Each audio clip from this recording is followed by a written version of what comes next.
मोहम्मद जावेद गए हैं, मोहम्मद जावेद इमरान प्रतापगढ़ी जा सकते हैं, वो भी एक पिटीशन लगा सकते हैं इंडिविजुअल कैपेसिटी में। Congress as a political party नहीं जाएगी, इंडिविजुअल्स जाएं और अपनी बात रखें। ये क्या कहानी रही फिर, मतलब देखिए, मुझे जो एक नॉन कांग्रेसी ऑपोजिशन के एक सांसद ने बताया कि बोलना था, लेकिन बाद में फिर तय हुआ कि ना बोलें। राहुल गांधी की स्ट्रैटेजी यही रही होगी कि हिंदू राहुल गांधी एक नेशनल पॉलिटिकल पार्टी के नेता हैं, लीडर ऑफ ऑपोजिशन हैं, तो उनकी जो छवि है एक सेक्युलर उसकी बात कांग्रेस पार्टी करती है, राहुल गांधी भी करते हैं। तो शायद कांग्रेस अब ये बात समझ रही है कि राहुल गांधी को या गांधी परिवार को इन सब चीज़ों से दूर रहना चाहिए। आप ट्रिपल तलाक का बिल देखें तो राहुल गांधी ने कहा था कि हमारी सरकार आएगी, बिल वापस हम ले लेंगे, लेकिन इस बिल में अगर आप देखें तो गांधी परिवार से कोई सदस्य नहीं बोला सदन के पटल पर। गौरव गोगोई, जहां पर आसाम को केटर करते हैं, 30% काफी अच्छी आबादी मुस्लिम समुदाय की वहां पर है।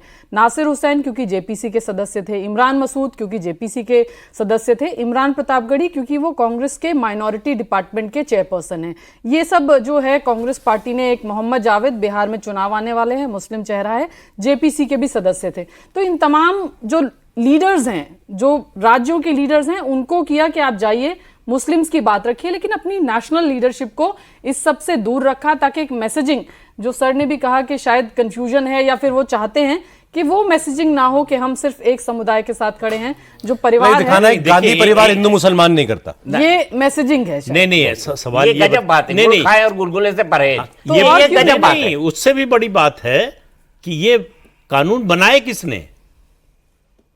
कांग्रेस पार्टी के ही तो बनाए कानून है भाई, अपनी सरकार के बनाए कानून तो को आप डिफेंड करने को भी तैयार नहीं है। सर, तो नासिर हुसैन ने बोला ना कि बीजेपी ने तो सपोर्ट किया था दोनों टाइम जब ये बिल आए, तमाम बड़े नेता थे, तो उस समय तो इधर वाले भी उसके साथ थे। ये तर्क कांग्रेस की तरफ से दिया जाता है। उससे क्या, उधर वाले थे, ये आप उनको एक्सपोज कर रहे हैं, लेकिन अपने आप को भी। अरे हम आज का स्टैंड डिस्कस कर रहे हैं ना। आज बीजेपी खुलकर इधर है और कांग्रेस को डिसाइड करना था वो किधर है। देखिए, प्रियंका गांधी वाड्रा ने वोट नहीं किया, उनकी मेडिकल इमरजेंसी थी, लेकिन केरल में क्या संदेश जाएगा ये जरूर कांग्रेस पार्टी के तमाम नेताओं के बैक ऑफ द माइंड चल रहा था। केरल में, खासतौर से सेंट्रल केरल में क्रिश्चियनिटी जो है उसका, और केरल में अगले साल चुनाव है, बिहार में इस साल के अंत में चुनाव है, अगले साल के अंत में असम, केरल, पश्चिम बंगाल, इन तमाम राज्यों में चुनाव हैं।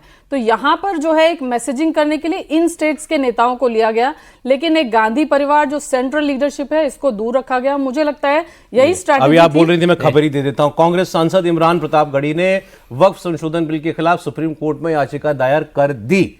इनके अलावा डीएमके की तरफ से ए राजा है, उन्होंने भी सुप्रीम कोर्ट में इसको चैलेंज कर दिया। अब कुल मिलाकर के 12 पिटीशन सुप्रीम कोर्ट में इस कानून के खिलाफ। देखिए, कांग्रेस पार्टी रीजनल पार्टी नहीं है कि स्टेट वाइज जो है स्टैंड लेगी किसी इशू पर, नेशनल पार्टी है। उसको नेशनल पर्सपेक्टिव में जो है किसी भी इशू पर स्टैंड लेना पड़ेगा, अगर वो नेशनल पार्टी के रूप में बने रहना चाहती है। तो ये नहीं हो सकता केरल में चुनाव आ रहा है तो ये स्टैंड ले लेंगे, तमिलनाडु में आ रहा है तो ये स्टैंड ले लेंगे, और उत्तर प्रदेश में आ रहा है तो ये स्टैंड ले लेंगे।